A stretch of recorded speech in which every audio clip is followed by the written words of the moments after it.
Welcome back to Clean News MP. चलिए देखते हैं मध्य प्रदेश की 25 फटाफट बड़ी खबरों को। इससे पहले आप न्यूज को कहां से देख रहे हैं हमें कमेंट में जरूर बताएं। साथ ही वीडियो को लाइक करना बिल्कुल ना भूलें। बुजुर्गों को सुविधाएं देने में मध्य प्रदेश आगे। बुजुर्गों को सुविधाएं देने के मामले में भी मध्य प्रदेश आगे है। प्रदेश के 52 जिलों में 79 वृद्धाश्रम संचालित है, तो भोपाल में प्रदेश का पहला सरकारी सर्व सुविधा युक्त वृद्धाश्रम तैयार किया जा रहा है। भोपाल में एक वृद्ध दंपत्ति की उनके घर में हत्या किए जाने की घटना के बाद सरकार ने ऐसा वृद्धाश्रम बनाने का निर्णय लिया था। होटल जैसी सुविधाओं वाले इस वृद्धाश्रम का संचालन जनवरी 2023 से शुरू किया जा सकता है। इसमें शुल्क लेकर कक्ष दिए जाएंगे जिसमें वृद्ध पति पत्नी रह सकते हैं। वृद्धाश्रम में स्वास्थ्य से लेकर योग, ध्यान सहित अन्य तमाम सुविधाएं रहेंगी। मध्य प्रदेश में एमडी-एमएस की पढ़ाई भी हिंदी में होगी।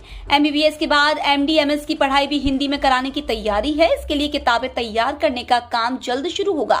यह बात चिकित्सा शिक्षा मंत्री विश्वास सारंग ने रविवार को कही। वह एमबीबीएस के हिंदी पाठ्यक्रम के शुभारंभ के लिए लाल परेड मैदान में होने वाले कार्यक्रम की तैयारियों की समीक्षा कर रहे थे। यहाँ 16 अक्टूबर को सुबह 11 से 12 बजे के बीच केंद्रीय गृह मंत्री अमित शाह की मौजूदगी में इसकी शुरुआत होगी। बता दें कि मध्य प्रदेश देश का पहला राज्य है जहाँ एमबीबीएस की पढ़ाई हिंदी में भी कराई जाएगी। पुरानी पेंशन बहाली, वरिष्ठता सहित अनेक मांगों को लेकर 10,000 शिक्षकों ने किया धरना प्रदर्शन। राज्य शिक्षक संघ के आह्वान पर राजधानी के अंबेडकर पार्क में आयोजित धरना प्रदर्शन में शिक्षक शामिल हुए। इसमें महिला शिक्षिका भी शामिल हुई। संघ के प्रांत अध्यक्ष जगदीश यादव ने सरकार के अड़ियल रवैये को निशाना बनाते हुए मांग पूरी होने तक के लिए लंबे आंदोलन की घोषणा की। शिक्षकों ने अनवरत चलने वाले आंदोलन के क्रम में नए वर्ष में जनवरी माह में देश की राजधानी दिल्ली में धरने की चेतावनी भी शिक्षकों ने दी। संघ की मांग है कि सरकारी नौकरी का वजूद पुरानी पेंशन और सेवानिवृत्ति के बाद जीवन जीने का एकमात्र सहारा पेंशन है। हुक्का लॉन्च पर कार्रवाई को लेकर उमा ने की शिवराज की सराहना। मुख्यमंत्री शिवराज सिंह चौहान द्वारा हुक्का लॉन्च और नशे के अवैध कारोबार के खिलाफ अपनाए गए सख्त तेवर से पूर्व मुख्यमंत्री और भाजपा की फायर ब्रांड नेत्री उमा भारती भी प्रसन्न है। उन्होंने इस मामले में ट्वीट कर सीएम शिवराज की सराहना की है। उन्होंने ट्वीट करते हुए लिखा, हमारे मध्य प्रदेश के मुख्यमंत्री मेरे बड़े भाई शिवराज सिंह ने नशा मुक्ति अभियान का प्रारंभ कल से कर ही दिया। उन्होंने जिस तरह से हुक्का बार लॉन्च और नशे के अवैध व्यापार को ध्वस्त कर देने के लिए अधिकारियों को कड़े कदम उठाने का आदेश दिया है, वह अभिनंदनीय है। 12 अक्टूबर से श्रद्धालुओं को मिलेगा महाकाल लोक में प्रवेश। महाकाल लोक में श्रद्धालुओं को प्रवेश लोकार्पण के अगले दिन 12 अक्टूबर को मिलेगा। लोकार्पण वाले दिन आम जन का प्रवेश प्रतिबंधित रहेगा। केवल सूचीबद्ध मेहमान और कलाकार ही प्रवेश पा सकेंगे। महाकाल लोक में निगरानी के लिए 400 कैमरे और आराम के लिए 200 से ज्यादा कुर्सियां लगाई गई हैं। दिव्यांग एवं बुजुर्गों की सहायता के लिए परिसर में बैटरी चलित गाड़ियां रखी गई हैं। परिसर में पार्किंग, पेयजल, शौचालय आदि की व्यवस्था भी की है। प्रोटोकॉल में लगे अफसर, कर्मचारियों और पंडित पुजारियों को कराना होगा कोविड टेस्ट। प्रधानमंत्री नरेंद्र मोदी के प्रोटोकॉल में लगे अफसर, कर्मचारियों और पंडित पुजारियों को कोरोना मुक्त प्रमाण पत्र देने के लिए कोविड टेस्ट कराना होगा। कलेक्टर आशीष सिंह ने सभी से कोरोना मुक्त होने का प्रमाण पत्र मांगा है। उनके निर्देश के पालन में शनिवार शाम से संबंधितों ने आरटीपीसीआर जांच कराना शुरू की। उन्होंने सभी अधिकारियों को निर्देश दिए कि वे सौंपे गए दायित्वों का निर्वहन पूरी तत्परता और मुस्तैदी से करें, टीम भावना से कार्य करें। कोई भी अधिकारी एक दूसरे पर काम न टाले, न ही कोई आरोप प्रत्यारोप लगाएं। हेलीपैड पर अनावश्यक अधिकारी एवं कर्मचारियों की भीड़ न हो। 9वीं 12वीं के छात्रों के लिए महत्वपूर्ण जानकारी, 15 फरवरी से आयोजित होगी परीक्षा। मध्य प्रदेश माध्यमिक शिक्षा मंडल द्वारा एमपी बोर्ड 10वीं 12वीं बोर्ड परीक्षा 2023 के लिए परीक्षा तारीखों का ऐलान कर दिया गया है। 10वीं 12वीं परीक्षा 15 फरवरी से शुरू होगी। इसके लिए टाइम टेबल की भी घोषणा की गई है। माध्यमिक और उच्च माध्यमिक परीक्षा 20 सितंबर 2023 तक संचालित की जाएगी। इसके लिए स्कूल शिक्षा विभाग द्वारा परीक्षा तिथि की भी घोषणा की गई थी। एचसी के आदेश के बाद पुलिस उतरी सड़कों पर। बिना हेलमेट वाहन चलाने वालों पर ठोका जुर्माना। एमपी हाईकोर्ट के आदेश के बाद अब पुलिस ने बिना हेलमेट पहने वाहन चलाने वालों के खिलाफ एक्शन शुरू कर दिया है। ग्वालियर में पुलिस के आला अधिकारी सहित ट्रैफिक पुलिस का अमला सड़कों पर उतरा और चालानी कार्रवाई की। मध्य प्रदेश के जिला अस्पतालों में आयुर्वेद पद्धति से भी होगा उपचार। मध्य प्रदेश के सभी जिला अस्पतालों में मरीजों का इलाज आयुर्वेद पद्धति से भी किया जाएगा। मुख्यमंत्री ने इसी साल मई में उज्जैन में यह घोषणा की थी। अब इस पर अमल शुरू हो गया है। सभी जिला अस्पतालों में इसके लिए जगह की तलाश की जा रही है जहां आयुर्वेद इकाई बनाई जा सके। बता दें कि अभी 36 जिला अस्पतालों में आयुष विंग है, जिनमें 31 में आयुर्वेद और बाकी में होम्योपैथी और यूनानी पद्धति से इलाज किया जा रहा है। 2.5 लाख कार्यकर्ताओं को बूथ प्रबंधन का पाठ पढ़ाएगी कांग्रेस। अगले साल होने वाले विधानसभा चुनाव में पार्टी की जीत सुनिश्चित करने के लिए कांग्रेस मतदान केंद्र स्तर पर 2.5 लाख कार्यकर्ताओं को तैनात करेगी। इन्हें मतदान प्रारंभ होने से लेकर इलेक्ट्रॉनिक वोटिंग मशीन को स्ट्रांग रूम में रखने तक की प्रक्रियाओं के बारे में अवगत कराया जाएगा। फर्जी मतदान रोकने, विधिवत शिकायत करने, मतदाता का मतदाता सूची से मिलान करने सहित अन्य जानकारियां भी दी जाएंगी। प्रशिक्षण कार्य दिसंबर से प्रारंभ होगा। ओमकारेश्वर में एकात्मता की प्रतिमा से खुलेंगे धार्मिक पर्यटन के द्वार। नर्मदा नदी के तट और सुरमे पहाड़ियों के मध्य स्थित तीर्थ स्थल ओमकारेश्वर जल्द ही विश्व स्तरीय पर्यटन केंद्र के रूप में पहचाना जाएगा। मध्य प्रदेश पर्यटन विकास निगम द्वारा ओमकार पर्वत पर अद्वैतवाद और सनातन धर्म के पुनरुद्धारक आदि गुरु शंकराचार्य की 108 ऊंची अष्टधातु से निर्मित प्रतिमा की स्थापना की जा रही है। वर्षा काल ओमकारेश्वर बांध के गेट खुले होने, नर्मदा पर बना अस्थायी पुल डूबने व वाहनों की आवाजाही ठप रहने से कार्य की गति प्रभावित हो रही थी। पुल खुलते कार्य में अब तेजी आएगी। एमपी में सोया नीति बनाने का केंद्रीय मंत्री गडकरी ने दिया सुझाव। इंदौर में सोयाबीन को लेकर ब्रिलियंट कन्वेंशन सेंटर में अंतर्राष्ट्रीय सोया कॉन्क्लेव का आयोजन हुआ।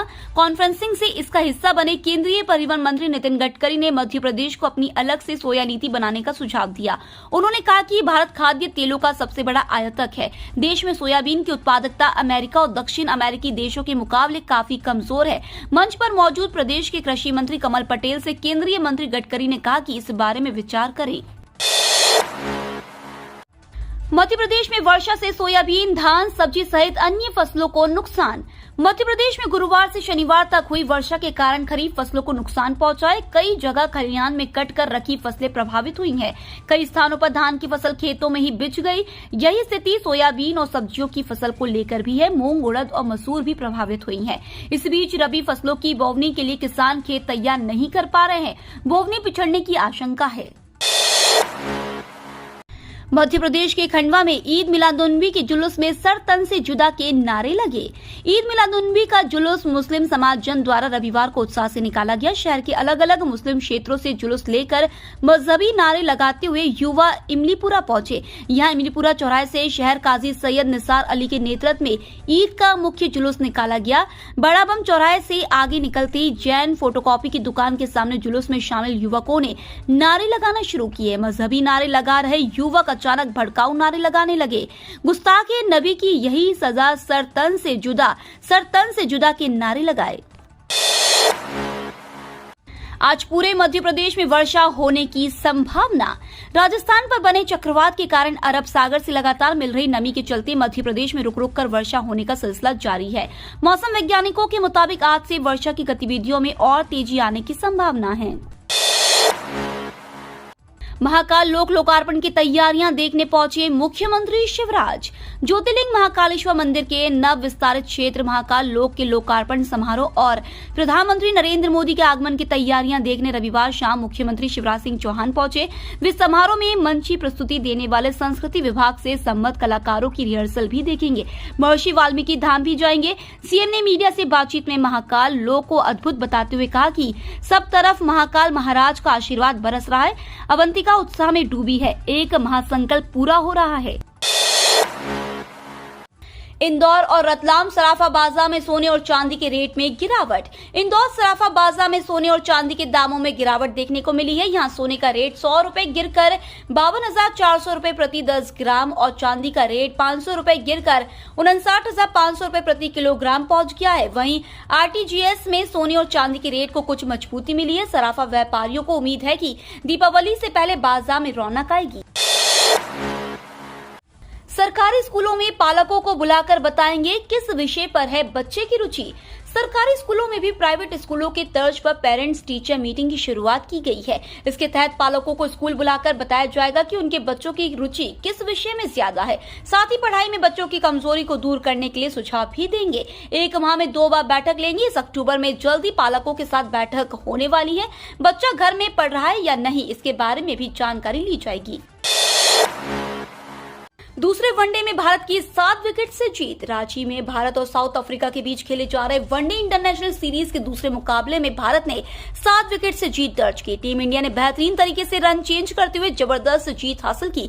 इसी के साथ सीरीज भी 1-1 से बराबरी पर पहुंच गई है। शुरुआती झटके लगने के बाद श्रेयस और ईशान किशन की साझेदारी ने भारत को दबाव से उबारा और फिर जीत की राह बनाई।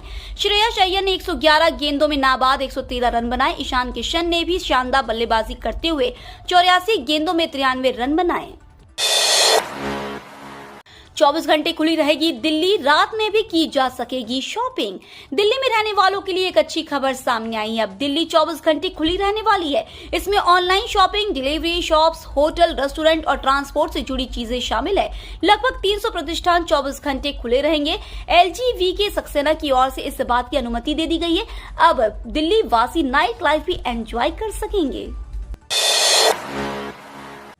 कर्मचारियों को जल्द मिलेगी एक और बड़ी खुशखबरी, सैलरी में होगा बम्पर इजाफा। केंद्रीय कर्मचारियों को महंगाई भत्ते के बाद एक और बड़ी सौगात मिल सकती है। खबर है कि 1 जुलाई 2022 से महंगाई भत्ते को 34% से बढ़ाकर 38% करने के बाद केंद्र सरकार हाउस रेंट अलाउंस को भी बढ़ाने पर विचार कर रही है। इसमें करीब 4% की वृद्धि की जा सकती है। अगर ऐसा हुआ तो कर्मचारियों की सैलरी में एक और बड़ी बढ़ोतरी देखने को मिलेगी। हालांकि सरकार की तरफ से अभी कोई आधिकारिक पुष्टि नहीं की गई है। नीट क्वालिफाई नहीं करने वाले इन देशों में कर सकते हैं मेडिकल की पढ़ाई। National eligibility cum entrance test under graduate 2022 counselling प्रक्रिया जारी है और नीट यूजी 2022 परीक्षा में क्वालिफाई करने वाले छात्र मेडिकल अंडर ग्रेजुएट काउंसलिंग प्रक्रिया में भाग ले रहे हैं। नीट यूजी 2022 परिणाम पहले 7 सितंबर को घोषित किया गया था और काउंसलिंग प्रक्रिया दिसंबर तक जारी रहने की संभावना है।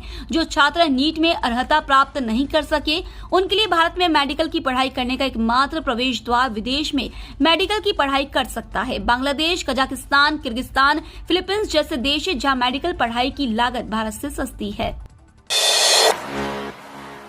वायुसेना को मिली नई ब्रांच और यूनिफॉर्म। भारतीय वायुसेना ने अपने सैनिकों के लिए नई यूनिफॉर्म लॉन्च की। वायुसेना प्रमुख VR चौधरी ने बताया कि आजादी के बाद पहली बार वायुसेना के लिए एक नई ऑपरेशनल ब्रांच बनाई जा रही है। किसानों को दिवाली से पहले मिल सकता है तोहफा। प्रधानमंत्री किसान सम्मान निधि योजना की 12वीं किश्त पर ताजा अपडेट सामने आई है। 12 करोड़ 50 लाख किसानों के खाते में जल्द ही 2000 रुपए आने वाले हैं। रिपोर्ट्स के मुताबिक मोदी सरकार दिवाली से पहले 17 और 18 अक्टूबर 2022 को किसानों के खाते में पैसा ट्रांसफर कर सकती है। हालांकि अभी तक कोई आधिकारिक बयान या पुष्टि नहीं की गई है। MP में स्कूल बसों में लगेंगे पैनिक बटन। मध्य प्रदेश में लड़कियों के खिलाफ हो रहे क्राइम को रोकने के लिए मध्य प्रदेश परिवहन मंत्री गोविंद सिंह राजपूत ने एक नई पहल की। मंत्री गोविंद सिंह ने बताया कि मध्य प्रदेश पहला राज्य होगा जहां स्कूल बसों में लड़कियों की सुरक्षा के लिए पैनिक बटन लगाए जाएंगे। आज तक से खास बातचीत में उन्होंने कहा कि सरकार पूरी कोशिश करेगी कि राज्य में बढ़ रहे अपराधों को कम किया जाए। ये तो थी आज की 25 फटाफट बड़ी खबरें। अगर आपको न्यूज पसंद आई हो तो चैनल को सब्सक्राइब करना ना भूले। धन्यवाद।